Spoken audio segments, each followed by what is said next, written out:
आहे, बुद्धीमध्ये विवेक आहे, देहामध्ये शक्ती आहे, पालकांवरती विश्वास आहे, देवावरती श्रद्धा आहे, ज्यांचा आत्मविश्वास निर्भर आहे, देशावरती प्रेम आहे, असे स्वामी विवेकानंदांच्या स्वप्नातले सर्व विद्यार्थी विद्यार्थिनी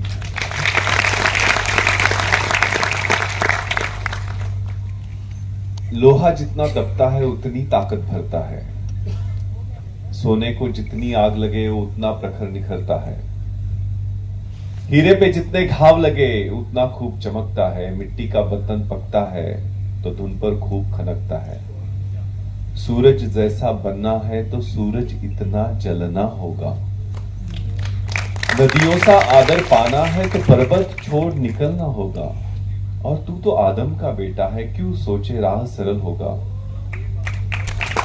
कुछ संघर्ष होगा, कुछ समय लगेगा, पर हर वक्त हर प्रश्न का हल होगा, हर प्रश्न का हल होगा।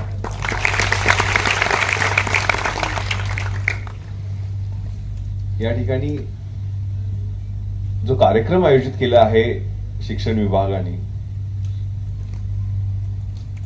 त्यामध्ये सुरुवातीलाच अक्षरा आणि नंदिनीचं भाषण ऐकलं आणि मी आणि डॉक्टर सैनी साहेब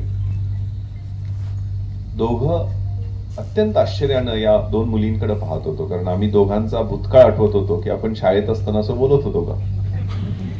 इतक्या प्रतिभावंत ह्या मुली, एकीला डॉक्टर व्हायचं, एकीला वकील व्हायचं। विपरीत परिस्थितियों में कुछ लोग टूट जाते हैं और कुछ लोग रिकॉर्ड तोड़ देते हैं।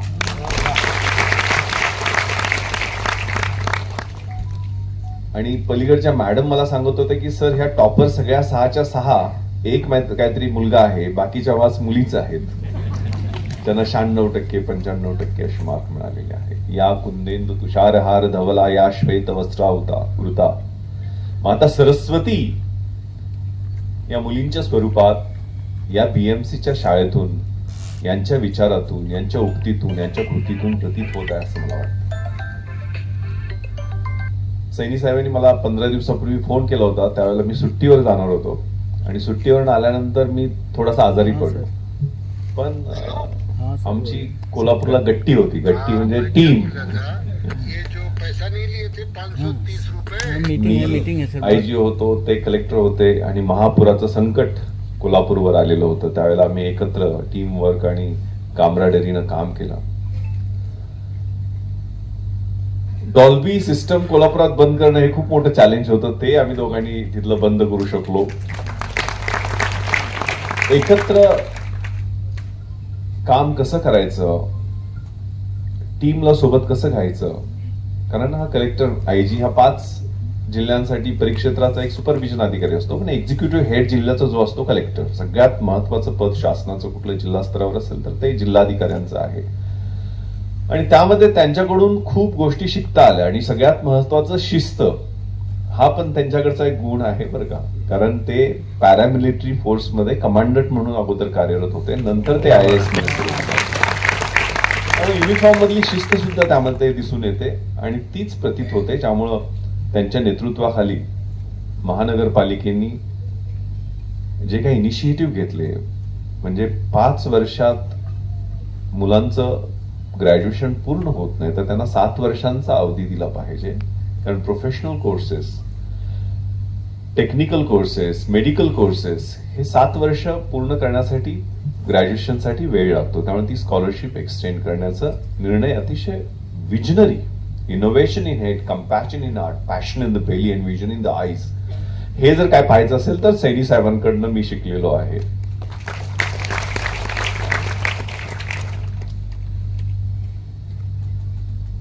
मी तुमच्यासारख्याच म्हणजे महानगरपालिकेच्या आणि जिल्हा परिषदेच्या शाळेत फार काय फरक नसतो। जिल्हा परिषद मराठी मुलांची शाळा नंबर 1 असं माझ्या शाळेचं नाव, कोकरूड गावातलं, आणि तुमच्याच सारखा, कारण तुमचं हे वय आहे ना मुलांचं, आणि शिक्षकही या ठिकाणी आहेत, मुख्याध्यापकही या ठिकाणी आहेत। जसं सैनी साहेबांनी सांगितलं की एक मुलगा जर त्या 23 शाळातला नापास झाला असेल त्या मुलाचा दोष नाहीये, कारण कोणत्या परिस्थितीमधून तो येतोय, तो कुठल्या तरी गरीबाच्या, कामगाराच्या, कष्टकऱ्याच्या घरातला मुलगा असू शकतो. आणि ही कष्टकऱ्यांची मुलं ही रानफुलासारखी असतात. या रानफुलांना जर काळी कसदार जमीन, चांगला सूर्यप्रकाश, चांगलं खत पाणी मिळालं तर ती अशी रुजतात, अशी उमलतात, अशी फुलतात की त्यांच्यासमोर कमळ, गुलाब, मोगरे, डॅफोडिल सगळे फिके पडून जातात. सैनी साहेब, मी कोल्हापूरला याच्या अगोदर छत्रपती संभाजीनगर परिक्षेत्राचा आयजी म्हणून काम करत होतो. आणि त्या ठिकाणी दोन घटना, एक दुर्दैवी आणि एक थोडासा सुखद अनुभव देणारी होती. दुर्दैवी घटना अशी होती